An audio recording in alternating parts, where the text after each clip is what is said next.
প্রধানমন্ত্রী তারেক রহমানের সভাপতিত্বে জাতীয় অর্থনৈতিক পরিষদের নির্বাহী কমিটির একনেক এর সভা চলছে। বুধবার সকাল 10টায় সচিবালয় মন্ত্রিপরিষদ বিভাগের সভাকক্ষে সরকার প্রধানের নেতৃত্বে এই বৈঠক শুরু হয়।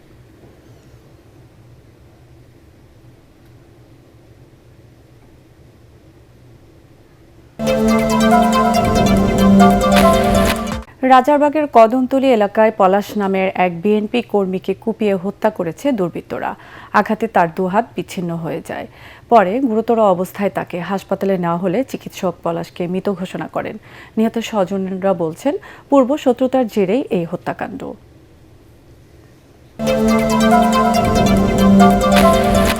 এবার আন্তর্জাতিক প্রসঙ্গ।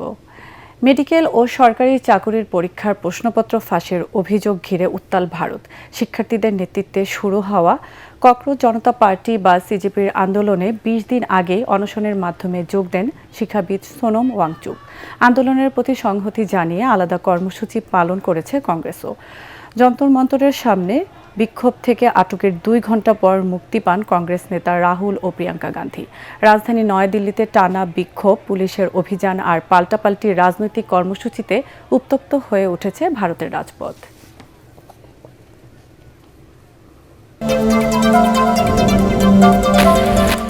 ক্রীড়া সম্প্রচারের সব রেকর্ড ভেঙে দিয়েছে ২০২৬ ফিফা বিশ্বকাপ ফাইনাল।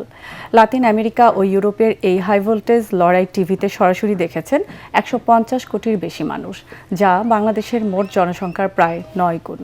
পুরো টুর্নামেন্টে স্টেডিয়ামে প্রায় ৭০ লাখ দর্শক উপস্থিত ছিলেন। আর কেবল যুক্তরাষ্ট্রেই রেকর্ড ৬ কোটির বেশি মানুষ এই ম্যাচ দেখেছেন। বিভিন্ন টিভি চ্যানেল ও ওটিটি প্ল্যাটফর্মের তথ্য বলছে, খেলা দেখার বিচারে এটি যখন ফুটবল ইতিহাসের সবচেয়ে বড় ইভেন্ট।